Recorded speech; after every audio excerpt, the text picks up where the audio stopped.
Yes, that is true. I am doing it again. United 787 Dreamliner. You might have seen my first flight report where I flew from Denver to Frankfurt on one of those. That was on the tail number N29964, a -9. United 787-9s are in the range of 1 to 7 years old, so being 6 years old, N27964 happens to be one of the most aged in the fleet. That kind of thing doesn't matter as long as it's well maintained, but when I flew on that 787, I wasn't aware that I didn't get the exact signature economy product with the Rockwell Collins Aspire seats. First introduced on the 777-200, the Aspire seats were installed on many United long-haul aircraft, including the Dreamliners. I believe that the retrofits haven't been completed yet because, as you know, N27964 still had the economy seats that are only the signature product of the 777-300 and the 767 that I don't know the manufacturer of. After my first UA Dreamliner flight, I still did not know anything of this new Aspire economy product until I ended up on a newer aircraft. In July of 2022, I flew from London to Denver on United Flight 26, one of the 2 daily nonstop services on that route, both using a Boeing 787-9. The aircraft for that day was N29981, a much younger 787 Dreamliner already equipped with the Aspire seats. So today we'll be reviewing United's long haul again and comparing the Aspire product to the product on board some of the Dreamliners like in 27964. Is Aspire a change for the better or for the worse? Or is it just more of the same? Find out in this video and I hope you enjoy.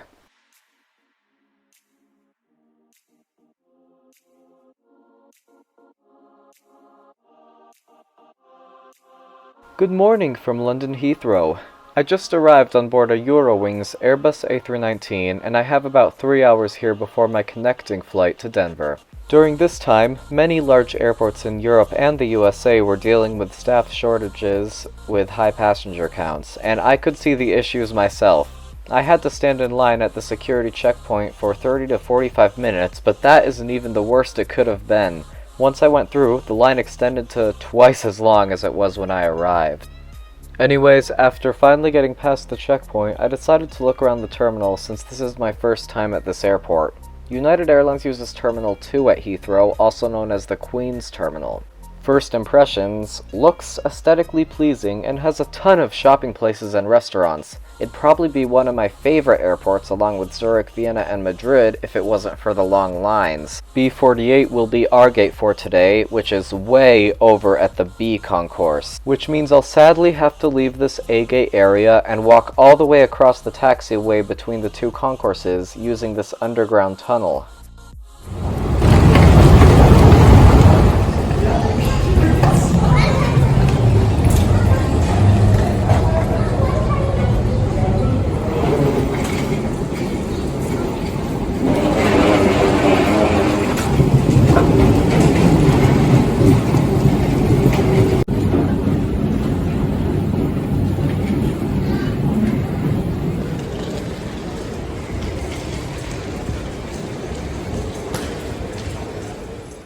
London Heathrow Airport actually has quite a few daily United Airlines flights, including the ones operated by these 2 Boeing 777-200s we're walking by.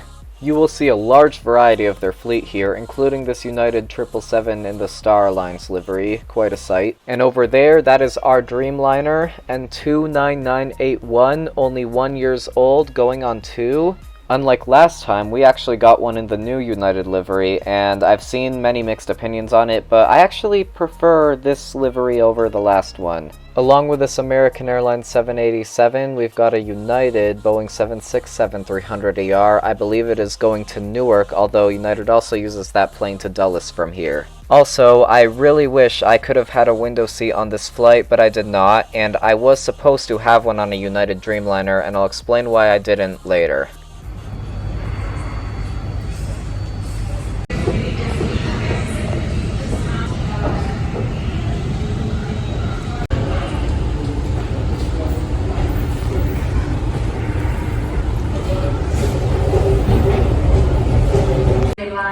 UA26 Denver. We would like now to start pre-departure passport check by inviting customers with disability.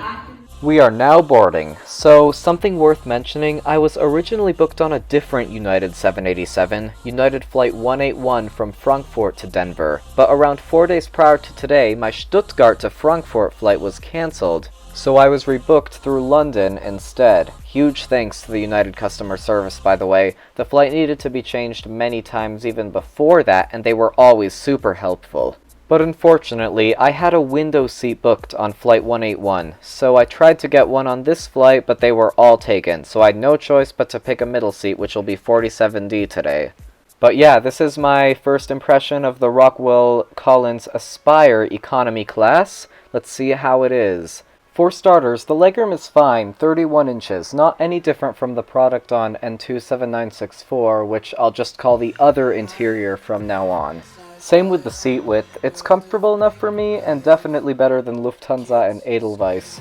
However, as with the quote-unquote other interior, the padding material isn't super comfortable, and I'd prefer fabric. Now let's take a look at the tray table. It's basic, but good enough that it works. One significant advantage this has over the other interior is that there is actually a cup holder. I'm not joking, N27964 literally did not have one. Also, like usual, cabin crew handed out a sanitizing wipe during boarding. Now for some of the stuff in the literature pocket. For starters, we've got the safety card for the 787 8 and 9. I don't know why it doesn't have the 10 on there, but oh well. Next, we've got the Hemispheres magazine, which is the airline magazine. United brought it back, unlike a few airlines. The magazine includes information on United's fleet, and that is literally the only thing I look at on an airline magazine. Final thing in the literature pocket is this bonus miles card thing. Here is the blanket. They've got one at every seat, which is standard for any long-haul flight, and it's nothing special, and the one on Lufthansa is nicer. For some reason, they didn't have any pillows like my last flight on United. And one important thing I forgot to mention last time is that United does not give out complimentary earbuds, so you're gonna have to bring your own. Another advantage the Aspire seats have is with the literature pocket under the IFE screen, there is more storage space. And what do you know? The lower pocket isn't filled with garbage like last time. The seat, however, isn't the cleanest it could be. To find you another seat.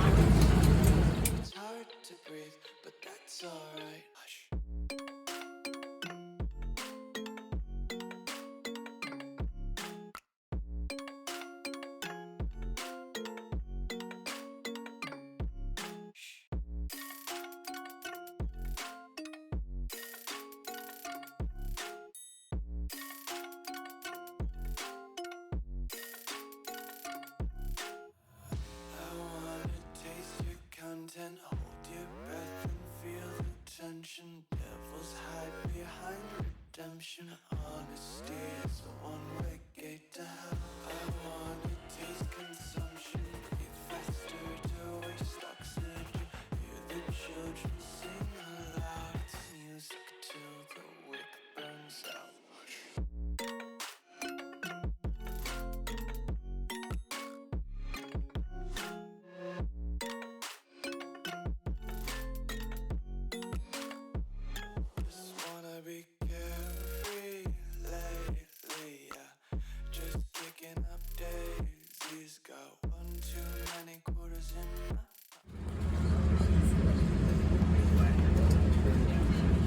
We appreciate your attention as we demonstrate the safety features of this aircraft. FAA regulation requires you to follow the instructions of our crew members and comply with posted and lighting signs. For international destinations, your flight attendants will advise you if it's necessary to turn off and stow your device. We'll be taking off soon.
tight laces, yeah. Just tripping on day. Dreams got dirty little lullabies playing on repeat.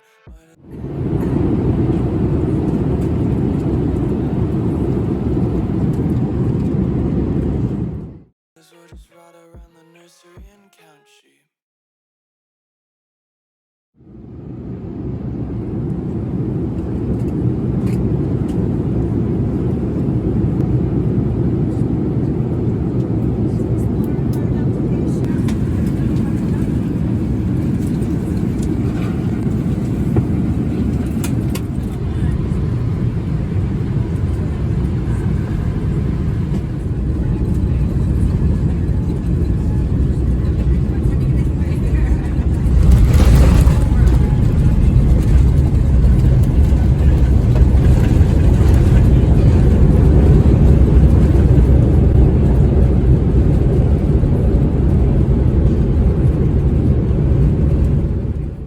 And that wraps up my second flight on a United Dreamliner, so let's review. This was a solid flight with many positives but quite a few negatives. One thing I'd consider above average with United Airlines is their in-flight entertainment. It has an enormous selection of movies, TV shows, games, music, etc., and anything you'd need.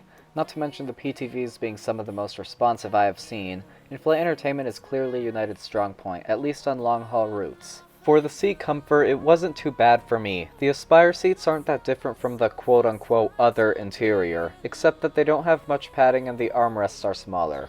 So even though the Aspire seats have a tray table, cup holder, and more storage space, I'd no doubt take the other ones over these. I don't particularly like the padding material on both types, but still, they are a little wider than the ones on Lufthansa's A340. To sum up, the seats are the bare minimum in terms of comfort, fine with me. But the main problem I have is that United uses this aircraft on ultra long-haul routes, such as the 16-hour San Francisco to Singapore. So I'd stay away from this airline on flights longer than 12 hours. Final thing I'll talk about is the in-flight service. The cabin crew members seem to be in a good mood and friendly enough. They never gave me a reason to say they were not. But the onboard catering itself is a mixed bag.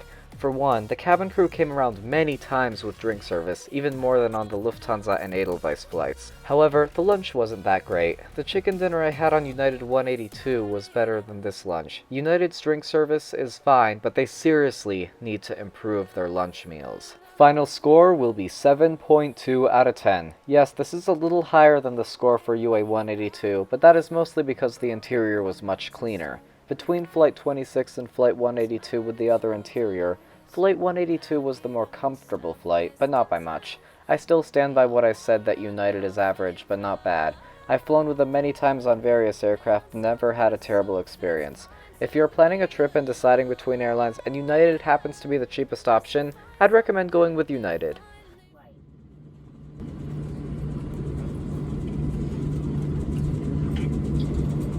Denver no longer represents